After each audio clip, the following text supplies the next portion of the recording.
হয়, অসম বিধানসভাৰ অধিৱেশনৰ কালি বিত্তমন্ত্ৰী অজন্তা নেওগে 2025-26 বৰ্ষৰ বাজেট দাখিল কৰিছে আৰু এই লৈ কিন্তু যোগীঘোপাতে এক উৎসৱমুখৰ পৰিৱেশ, কাৰণ যোগীঘোপা অৰ্থনৈতিক দিশত মণ্ডল গঢ়ি তুলিব আৰু এই লৈ স্থানীয় লোক আছে তেওঁৰ পৰা কিছু কথা জানিম। আচলতে যোগীঘোপাত যি অৰ্থনৈতিক দিশত মণ্ডল গঢ়ি তুলিব এইবাৰ বাজেট অধিৱেশনত বিত্তমন্ত্ৰীয়ে ঘোষণা কৰিছে, কি ক'ব?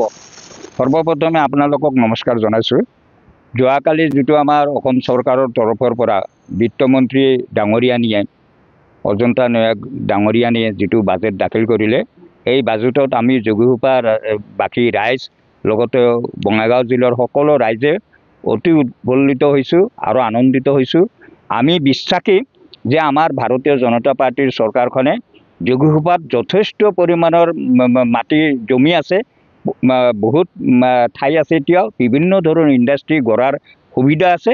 গতিকে এই লজিষ্টিক মাল্টি মডেলৰ লগতে বিভিন্ন ধৰণৰ ইণ্ডাষ্ট্ৰী যাতে ইয়াতে গঢ়ি তোলে আৰু ইয়াৰে যি হাজাৰ হাজাৰ শিক্ষিত যুৱক যুৱতী আছে তেওঁলোকৰ কৰ্মসংস্থাপন দিয়ে, শ্ৰমিকসকলৰ কৰ্মসংস্থাপন দিয়ে আৰু এই আশা ৰাখি আমাৰ অসম চৰকাৰ তথা ভাৰত চৰকাৰক দীৰ্ঘায়ু কামনা কৰি তেওঁলোকৰ যে কাৰ্যসূচী, প্ৰতিটো কাৰ্যসূচী সাফল্যমণ্ডিত কৰিব পাৰে, আমি তেওঁলোকৰ কাৰ্যসূচীৰ প্ৰতি আনন্দিত হৈছোঁ, গভীৰ আনন্দিত হৈছোঁ, উৎফুল্লিত হৈছোঁ।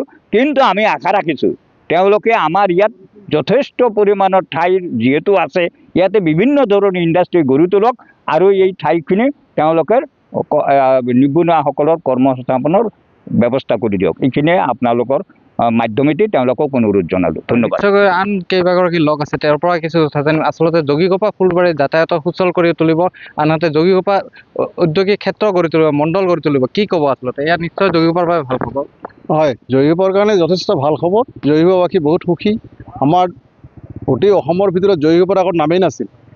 বৰ্তমান এনেকৈ উঠাইছে, এই চৰকাৰে এনেকৈ নাম উঠাইছে গোটেই ভাৰতবৰ্ষে জানে, গোটেই পৃথিৱীয়ে জানে যোগীঘোপা এখন ঠাই আছে বঙাইগাঁও ডিষ্ট্ৰিক্টত।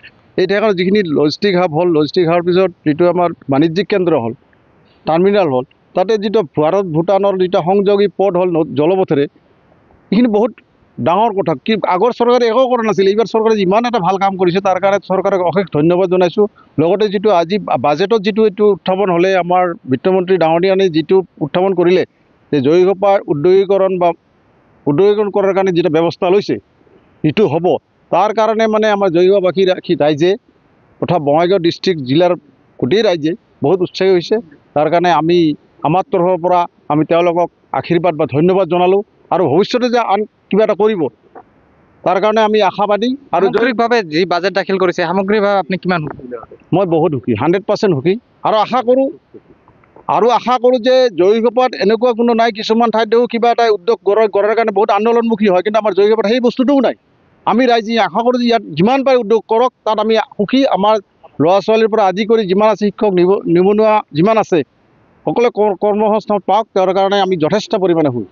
হয়, এয়া নিশ্চয়কৈ ক'ব লাগিব যে যোগীঘোপাৰ যি বাজেট অধিৱেশনে কিন্তু এক আশাৰ বতৰা কৰি লৈ আহিছে আৰু এই লৈ কিন্তু স্থানীয় লোকসকলৰ মাজে আনন্দ বা উৎসৱ কৰা পৰিলক্ষিত হৈছে।